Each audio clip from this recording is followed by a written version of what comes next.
வயசு அரசியலுக்கு வயசு கிடையாதுன்னு சொல்லுவாங்க. அரசியலுக்கு வயசு கிடையாது. கலைஞர் 94 வயசு வரைக்கும், 95 தெரியல, அவர் வயது கிடையாது.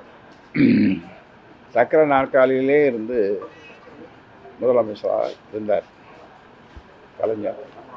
அதாவது உலக அளவில் பார்க்கும்போது மகாவீர், அதாவது மலேசியாவினுடைய பிரதமராக மகாவீர் 92 வயசு, 92 வயசில், அதுவும் the oldest elected head of government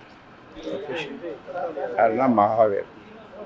அதனால் 92 வயசு. அப்புறம் 2 வருஷம் இருந்தார் அவர் பிரைம் மினிஸ்டர். 92 94 வரைக்கும் இருந்தார். அதனால் வயசு ஒரு it is only a number. Is only a number. அதனால் உங்களுக்கு என்ன செய்தி, நல்ல செய்தி வரும், விரைவில் வரும். ஆனால் இங்கேருந்து வருமா தோட்டத்திலேருந்து வருமானது தெரியாது. எனக்கும் தெரியாது, உங்களுக்கும் தெரியாது. அமித்ஷா தமிழ்நாட்டில் இருக்காரு. நீங்கள் 2024 அலையன்ஸில் இருந்தவர். என்ன சொல்ல விரும்புறீங்க? உங்கள் மீது மோடி ஒரு நல்ல நட்பில் இருக்காரு. நல்லா உங்களை மரியாதைக்குரியவராக பார்க்குற. வேலூரில் உங்களுக்கு சால்வெல்லாம் போத்தி கட்டி பிடிச்சாரு. அந்த அளவுக்கு ஒரு நட்போடு இருக்கீங்க. அமித்ஷாவுக்கு என்ன சொல்கிறீங்க? தமிழ்நாட்டில் இருக்கிற அமித்ஷாவுக்கு அவர், நான் எல்லா தலைவர்களையும் நேசிப்பவர். பல பிரதமர்களோடு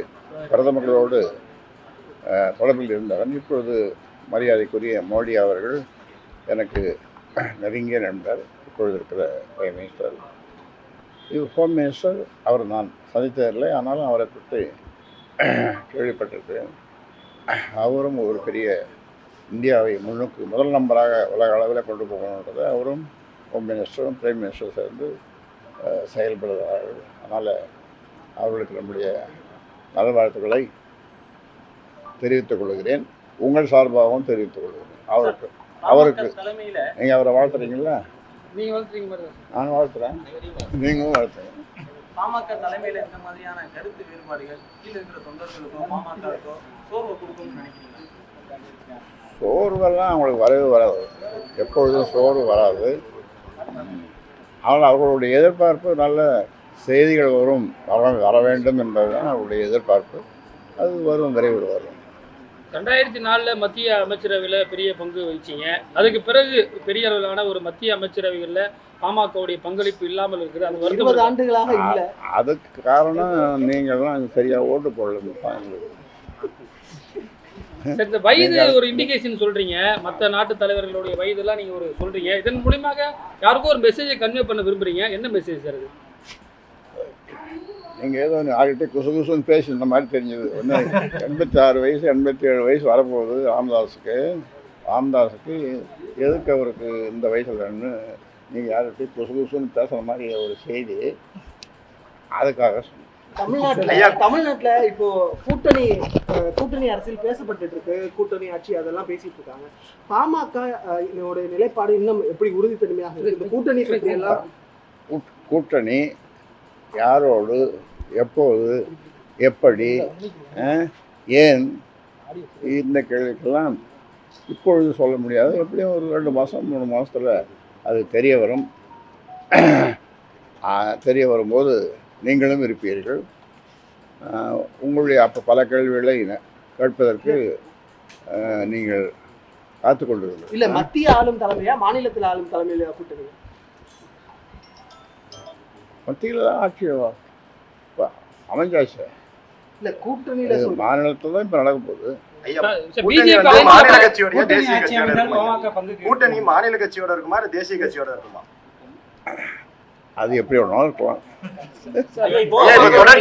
ஒன்றும் இல்லை, நீங்கள் ஒரு ஆலோசனை நீங்களே சொல்லுங்களா எப்படி இருக்கணும். உங்கள் ஆலோசனை கேட்டுக்கிறேன். சொல்ல மாட்டீங்களா? இல்லை ரகசியமா? சார், இப்போ விஜய் புதிதாக கட்சி துவங்கி இருக்கிறாரு. இப்போ தேர்தலை சந்திக்க போறாரு. வன்னியர்கள் வாக்குகளும் கணிசமா விஜய் பக்கம் போறதா ஒரு புள்ளி விவரங்கள் சொல்லுது, பல்வேறு புள்ளி விவரங்கள். உங்களுடைய கருத்து என்ன சார்? கட்சி யாருன்னா தொடங்கலாம். இப்போ அவர் தொடங்கியிருக்காரு. அவருக்கு நம்முடைய நல்வாழ்த்துக்களை சொல்கிறோம். அப்பொழுது சொன்னோம், இப்பொழுது சொல்கிறோம், நல்வாழ்த்துக்களை சொல்கிறோம். அவர் எந்த கூட்டணிக்கு போகிறார் அது எப்படின்றது எனக்கு ஜோசியம் தெரியாது. ஜோசியம்ன்ற ஒரு படிப்பு இருக்குதுன்னு தெரியாது. இருந்ததுன்னு நான் அப்போ படிச்சுட்டு இருப்பேன் டாக்டருக்கு பதிலாக. சார் 2006ல் 18 எம்எல்ஏக்களோட ஒரு டிசைடிங் ஃபேக்டராக இருந்தது. கவர்மெண்ட்டில் தமிழ்நாட்டில் யார் ஆட்சி அமைக்கணும், உங்களோட சப்போர்ட்டாக தான் ஆட்சியை அமைக்க முடியுன்ற ஒரு சூழல் இருந்தது. அதற்கு பிறகு கட்சியுடைய டிக்ரீசிங் லெவலில் இருக்குது, அதாவது இறங்கு வரிசையில் இருக்குன்னு சொல்லப்படுகிறது. அதை எப்படி நீங்கள் மீட்டு கொண்டு வர போறீங்க? இறங்கி வர்றதை ஏற்றணும்,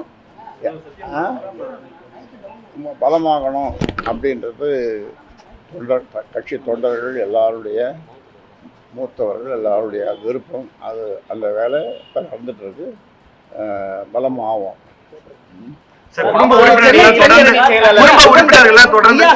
உறுப்பினர்கள்லாம் தொடர்ந்து இப்ப சந்திச்சுட்டு இருக்காங்க. முகுந்தனை சந்திச்சாரு, எல்லாரும் வந்திருக்காங்க. குடும்ப உறுப்பினர் நான் பல டாக்டர்கிட்ட போனேன். அப்புறம் இன்னைக்கு வேற ஒரு டாக்டர் இன்னைக்கு சண்டே இல்லை, ஞாயிற்றுக்கிழமை, அதெல்லாம் பார்க்க முடியாது. இன்னொருத்தரை பார்க்கணும். டாக்டர் செங்குட்டுவேல். உங்களுடைய நீண்டகால நண்பர் குருமூர்த்தி அவர்களை சென்னை வந்திருக்கீங்க, சென்னையில் எதுவும் சந்திச்சிங்களா? ஏதாவது சொன்னார், ஏதாவது பேசுனீங்களா? சந்திச்சோம். சென்னையில சந்திச்சீங்களா? தைலாபுரத்துக்கு வந்தாரு, அங்கேயும் சந்திச்சோம். இங்கேயும் வந்தாரு, இங்கேயும் சந்திச்சோம். சார், முன்னாள் மத்திய அமைச்சர் அன்புமணி ராமதாஸ் வந்து தைலாபுரத்தில் சந்திச்சாரு. அப்ப என்ன பேசுனீங்க சார்? அதெல்லாம் ஓகே. சார், இப்போ அது உடன்பாடு ஏற்பட்டதா சார்? உங்களுக்குள்ள ஒரு மோதல் ரகசியம். டயா பூஸ்டர் சுகருடைய ரிமோட் கண்ட்ரோல் இனி உங்க கையில. அனைத்து மருந்து கடைகளிலும் கிடைக்கும். செய்திகளை உடனுக்குடன் தெரிந்து கொள்ள கீழ்க்கண்ட கேபிள் மற்றும் டிடிஹெச் நெட்வொர்க்குகளில் எம்நாடு செய்தி தொலைக்காட்சியை காணுங்கள். பாதகம் செய்பவரை கண்டால் நாம் பயம் கொள்ளலாகாது பாப்பா. மோதி மிதித்து விடு பாப்பா, அவர் முகத்தில் உமிழ்ந்து விடு பாப்பா. அண்மை செய்திகளை உடனுக்குடன் தெரிந்து கொள்ள இணைந்திருங்கள் எம்நாடு தொலைக்காட்சியுடன்.